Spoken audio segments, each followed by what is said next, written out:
ಹರತಾಲಿಕಾ ಗೌರಿ ಕತೆ. ಒಮ್ಮೆ ಪಾರ್ವತಿ ದೇವಿಯು ಪತಿ ಪರಮೇಶ್ವರನಲ್ಲಿ, ಸ್ವಾಮಿ ಎಲ್ಲರಿಗೂ ಸುಲಭವಾಗಿ ವರ ಸಿಗುವಂತ ವ್ರತ ಪೂಜೆ ಯಾವುದಿದೆ?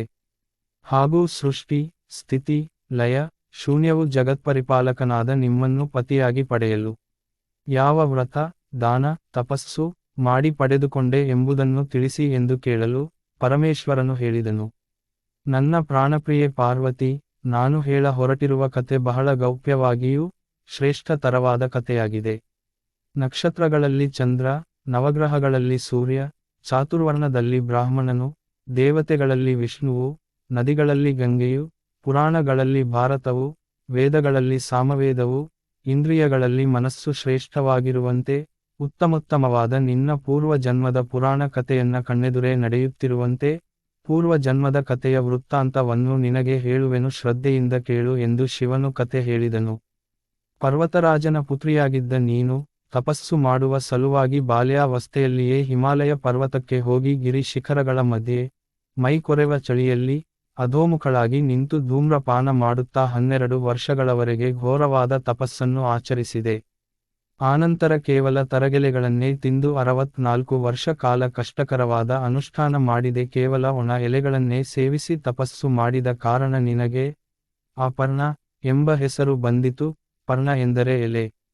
ನಿನ್ನ ಈ ಕಷ್ಟವನ್ನು ಕಂಡ ನಿನ್ನ ತಂದೆ ಪರ್ವತರಾಜ ಬಹಳ ದುಃಖಿತನಾದನು. ಇಂಥ ನನ್ನ ಪುತ್ರಿಯನ್ನು ಯಾರಿಗೆ ಮದುವೆ ಮಾಡಿಕೊಡಲಿ, ಇವಳನ್ನು ಮದುವೆಯಾಗುವನು ಎಲ್ಲಿ ಅದ್ದಾನೆ ಎಂದು ಕೊರಗುತ್ತಿದ್ದನು. ಅದೇ ಸಮಯದಲ್ಲಿ ಶ್ರೀಮನ್ನಾರಾಯಣನಿಗೆ ತಿಳಿದು ಸೌಂದರ್ಯ ಪುತ್ಥಳಿಯಾದ ನಿನ್ನನ್ನು ಮದುವೆಯಾಗಲು ನಿರ್ಧರಿಸಿದನು. ಆತನು ನಾರದರ ಮುಖಾಂತರ ಪರ್ವತರಾಜನಲ್ಲಿ ವಿಷಯವನ್ನು ತಿಳಿಸಿ ಪಾರ್ವತಿ ಜೊತೆ ಮಾತಾಡಿ ಬರಲು ಕಳಿಸಿದನು. ಆ ಸಮಯಕ್ಕೆ ದೇವಲೋಕದಿಂದ ಗಗನ ಮಾರ್ಗದಲ್ಲಿ ನಾರದರು ಬಂದರು. ನಾರದರನ್ನು ಕಂಡು ಅತ್ಯಂತ ಹರ್ಷಿತನಾದ ಪರ್ವತರಾಜನು ಅರ್ಘ್ಯಪಾದ್ಯಾದಿಗಳಿಂದ ಅವರನ್ನು ಸತ್ಕರಿಸಿ ಕುಶಲೋಪರಿ ವಿಚಾರಿಸಿ ಬಂದ ಕಾರಣವೇನು ಎಂದು ಕೇಳಲು, ಮಹಾವಿಷ್ಣುವು ನಿನ್ನ ಮಗಳು ಪಾರ್ವತಿಯನ್ನು ವಿವಾಹವಾಗಲು ಕೇಳಿಕೊಂಡು ಬರಲು ಇಲ್ಲಿಗೆ ಕಳಿಸಿದ್ದಾನೆ. ಇದನ್ನು ಕೇಳುತ್ತಿದ್ದಂತೆ ಪರ್ವತರಾಜನ ಎಲ್ಲಾ ಚಿಂತೆಗಳು ಹೇಳ ಹೆಸರಿಲ್ಲದಂತೆ ಮಾಯವಾಯಿತು. ತ್ರಿಮೂರ್ತಿಗಳಲ್ಲಿ ಒಬ್ಬನಾದ ಸಾಕ್ಷಾತ್ ಶ್ರೀ ಮಹಾವಿಷ್ಣು ತನ್ನ ಮಗಳು ಪಾರ್ವತಿಯನ್ನು ಮದುವೆಯಾಗುತ್ತೇನೆ ಎಂದರೆ ಅದಕ್ಕಿಂತ ಸೌಭಾಗ್ಯ ಬೇರೆ ಏನಿದೆ ಎಂದು ನನ್ನ ಮುದ್ದಿನ ಮಗಳನ್ನು ಸಂತೋಷವಾಗಿ ಮಹಾವಿಷ್ಣುವಿಗೆ ವಿವಾಹ ಮಾಡಿಕೊಡುತ್ತೇನೆ. ಇದನ್ನು ತಿಳಿಸು ಎಂದು ನಾರದರಿಗೆ ಹೇಳಿದನು. ಇಂಥ ಶುಭ ಸಮಾಚಾರವನ್ನು ತಿಳಿಸಲು ಶಂಖ ಚಕ್ರಧಾರಿ ಪಿತಾಂಬರ ಸುಶೋಭಿತನಾದ ನಾರಾಯಣನನ್ನು ಕಾಣಲು ವೇಗವಾಗಿ ವಿಷ್ಣು ಸದನಕ್ಕೆ ಬಂದು, ಪರ್ವತರಾಜನು ತನ್ನ ಮಗಳು ಪಾರ್ವತಿಯನ್ನು ನಿನಗೆ ವಿವಾಹ ಮಾಡಿಕೊಡಲು ಒಪ್ಪಿದ್ದಾನೆ. ನೀನು ವಿವಾಹಕ್ಕೆ ಸಿದ್ಧನಾಗು ಎಂದು ತಿಳಿಸಿದನು. ಪರ್ವತರಾಜನು ತನ್ನ ಪುತ್ರಿ ಪಾರ್ವತಿಗೆ, ಮಗಳೇ, ನಿನ್ನ ಅದೃಷ್ಟಕ್ಕೆ ಎಣೆಯಿಲ್ಲ. ವೈಕುಂಠವಾಸಿಯಾದ ಸಕಲ ಸೌಭಾಗ್ಯ ಶ್ರೀದೇವಿಗೆ ಆಶ್ರಯವನ್ನಿತ್ತ ಶೇಷಶಾಹಿ ಶ್ರೀಮನ್ನಾರಾಯಣನಿಗೆ ನಿನ್ನನ್ನು ಕೊಟ್ಟು ವಿವಾಹ ಮಾಡಿಕೊಡುತ್ತೇನೆ ಎನ್ನಲು, ಇದನ್ನು ಕೇಳಿ ಪಾರ್ವತಿಯ ಮನಸ್ಸಿಗೆ ಇದು ಒಪ್ಪಿಗೆಯಾಗದ ಕಾರಣ ಏನೂ ಹೇಳದೆ, ಕ್ರೂರ ಮೃಗಗಳಿಂದ ದಟ್ಟಾರಣ್ಯದಿಂದ ತುಂಬಿರುವ ಪರ್ವತಗಳ ಪ್ರದೇಶಕ್ಕೆ ತನ್ನ ಸಖಿಯೊಡನೆ ಹೋಗಿ ನಿರ್ಜನವಾದ ಸ್ಥಳದಲ್ಲಿ ದುಃಖದಿಂದ ಮಲಗಿಕೊಂಡಳು. ಇದನ್ನು ಕಂಡ ಸಖಿಯು, ಪಾರ್ವತಿ, ನಿನ್ನ ದುಃಖಕ್ಕೆ ಕಾರಣವೇನು, ನನಗೆ ಹೇಳು, ಸರಿ ಮಾಡುತ್ತೇನೆ ಎಂದಳು.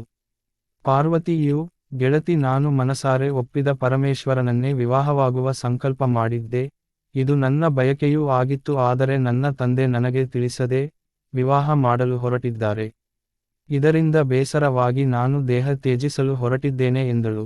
ಪ್ರಾಣಸಖಿಯು, ನೀನು ಚಿಂತಿಸಬೇಡ, ನಿನ್ನ ತಂದೆಗೆ ಯಾವತ್ತೂ ತಿಳಿಯದಂಥ ಒಂದು ಗುಪ್ತ ಸ್ಥಳಕ್ಕೆ ಕರೆದುಕೊಂಡು ಹೋಗುವೆ, ಅಲ್ಲಿ ಕುಳಿತು ಶಿವನ ಧ್ಯಾನಿಸು ಎಂದಳು. ಅದರಂತೆ ಒಂದು ಗುಪ್ತ ಗುಹೆಗೆ ಕರೆದುಕೊಂಡು ಹೋದಳು. ಆ ಸ್ಥಳ ಶಿವನ ಗುಹೆಯಾಗಿ ಅದ್ದು ಅಲ್ಲಿಗೆ ಯಾರೂ ಬರುವಂತಿರಲಿಲ್ಲ. ಇತ್ತ ಗಿರಿರಾಜನು ಮಗಳು ಎಲ್ಲಿಯೂ ಕಾಣದೆ ಚಿಂತಿತನಾಗಿ, ನನ್ನ ಮುದ್ದು ಮಗಳನ್ನು ಯಾವ ಕ್ರೂರ ಮೃಗ ಎಳೆದೊಯ್ದಿತೋ, ವಿಷ ಸರ್ಪ ಕಚ್ಚಿತೋ, ಅಥವಾ ದೇವ, ಅಸುರ, ಗಂಧರ್ವ, ಕಿಂಪುರುಷರು ಯಾರಾದರೂ ಹರಣ ಮಾಡಿದರೋ, ಈಗ ನಾನೇನು ಮಾಡಲಿ? ನಾರದರಿಗೆ ಮಾತು ಕೊಟ್ಟಿದ್ದೇನೆ, ಗರುಡ ಧ್ವಜನಾದ ಶ್ರೀಮನ್ನಾರಾಯಣನಿಗೆ ಏನು ಹೇಳಲಿ? ಚಿಂತೆಯಿಂದಲೇ ಮೂರ್ಛಿತನಾದನು. ಅರಮನೆಯವರು ಸಾಂತ್ವನಗೊಳಿಸಿದರು. ಪಾರ್ವತಿ ಗುಪ್ತವಾದ ಗುಹೆಯಲ್ಲಿ ಲಿಂಗವನ್ನು ಮಾಡಿಕೊಂಡು ಶಿವನನ್ನು ಆರಾಧಿಸುತ್ತಾ ಅವನ ಧ್ಯಾನದಲ್ಲಿ ತಲ್ಲೀನಳಾಗಿದ್ದಳು.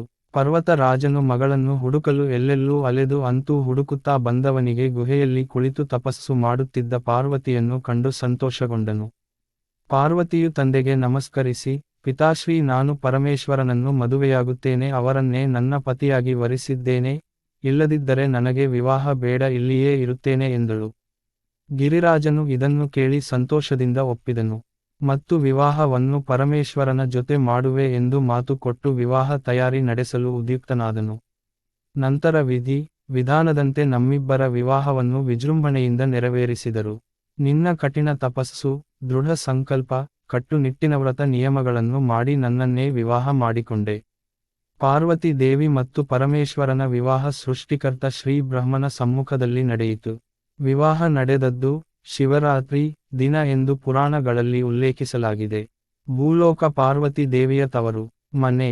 ಅವಳು ಪತಿ ಪರಮೇಶ್ವರ ಅನುಮತಿ ಪಡೆದು ಪ್ರತಿ ವರ್ಷ ಭಾದ್ರಪದ ಮಾಸದ ತದಿಗೆ ತವರು ಮನೆಗೆ ಬಂದು ಈಶ್ವರನ ಆಣತಿಯಂತೆ 3 ದಿನ ಅಥವಾ 5 ದಿನ ಅಥವಾ 7 ದಿನ ಬಿದ್ದು ಮಗ ಗಣೇಶನೊಂದಿಗೆ ಗಂಡನ ಮನೆಗೆ ಹೋಗುತ್ತಾಳೆ.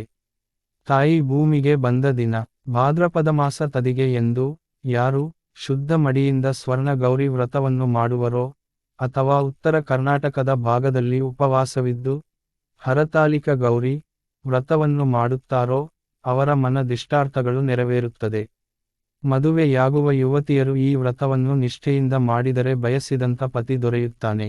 ಈ ವ್ರತವನ್ನು ಮಾಡುವುದರಿಂದ ಹಾಗೂ ಈ ಕಥೆಯನ್ನು ಹೇಳಿ ಕೇಳಿದವರಿಗೆ ಸಕಲ ಸುಖ ಸೌಭಾಗ್ಯ ಸಂಪತ್ತುಗಳು ದೊರೆತು ದೀರ್ಘಕಾಲ ಸುಖದಿಂದ ಬಾಳುವರು ಎಂಬುದಾಗಿ ಸಾಕ್ಷಾತ್ ಪರಮೇಶ್ವರನು ತನ್ನ ಪ್ರಿಯ ಪತ್ನಿ ಪಾರ್ವತಿಗೆ ಹೇಳಿದನು.